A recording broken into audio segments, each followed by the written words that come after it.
We're at Chester Property, and the Archer family owns Chester, and Sam Archer's one of the young up and coming farmers on the land here who's working on the farm now, and him and Andrew.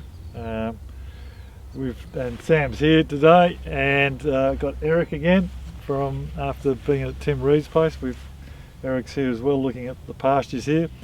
We've got we're standing in the diverse pasture, the multi-species pasture here, and over the other side of the hedge there is the standard pasture. Sam, can you just give us a quick background on what you did here and issues or the things you saw here? With the trial? Yeah, with the trial. Yeah. Yep. So this side is planted to the multi-species mix, which is eight or so plants. The other side's our normal pasture mix with the normal dryland pasture mix. This is showed that it had a lot more bulk in it, and yeah, a lot of different plants. The main issues we've had is this side we can't control thistles. Thistles and capeweed, if we want to keep the plantain in the paddock, there's quite a lot of plantain. We have trialled with grazing plantain very hard, and you can get away with putting chemical over it, but you'll lose some of them. The other side has been sprayed for thistles. This side hasn't. Both sides get an annual pasture grass booster fertiliser mix. It goes on in autumn. That has a urea in it, which helps to get away in the autumn. Then they'll get a gala.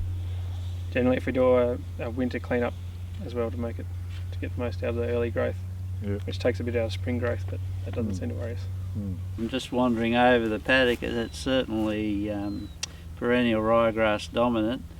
There's quite a good density of plantain mixed in with it, and a lot of white clover. The white clover is doing particularly well, but there was lucerne and Astrid red clover in the mix. I haven't seen any of those, and quite often when you're sowing high rates of perennial ryegrass from a drill, some of these lesser species, slower establishing species, struggle to compete.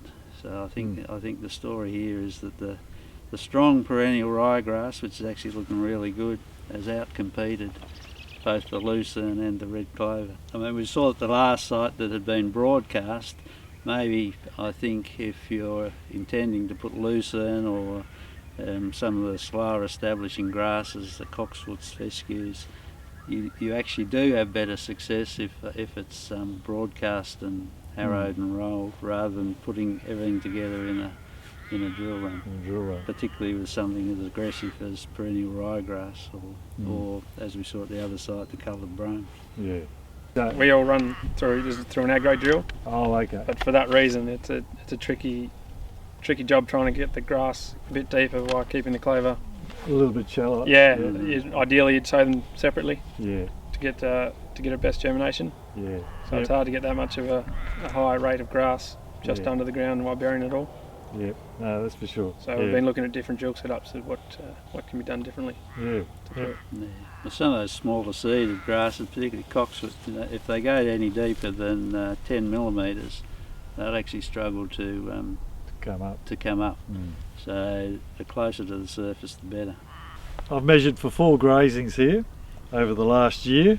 Total amount here was 7,900 kilos of dry matter here that's per hectare. On the other side, the standard side was 7,200. So the difference between the two is over those 4 times I measured was 728 kilos of dry matter.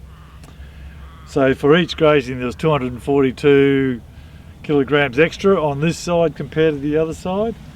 And converting that back to meat and then back to dollars, it works out that just and this is hard to qualify this totally. I mean, there's so many other factors to take in, but Sam is probably getting around $60, $65 extra of meat on this side compared to the other side.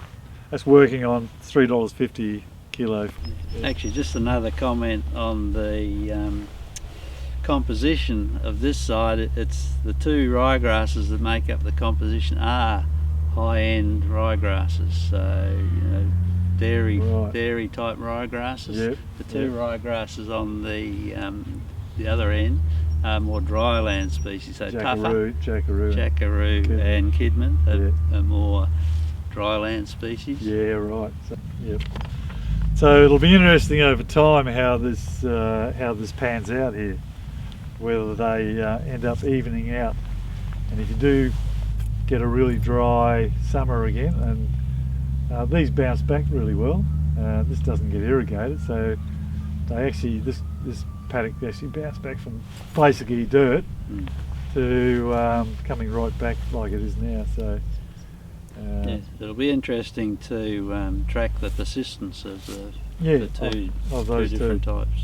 So we'll see how this goes, Sam, and keep observing it.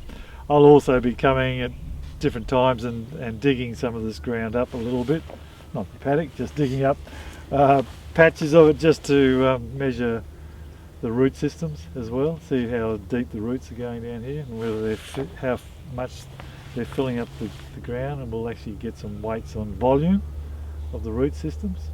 Yeah, because it is supposed to be about carbon in the ground. We know that carbon has a big influence on the pasture growth. Yeah, we'd be willing to, if it does come back as a result, we'd be willing to change how we do things. We're going to especially where we finish cattle under a pivot now, going to a more mixed species, because we do straight clover for lambs, which works well, but trying to find a good one for cattle seems to be the more you can get in there, the better they do.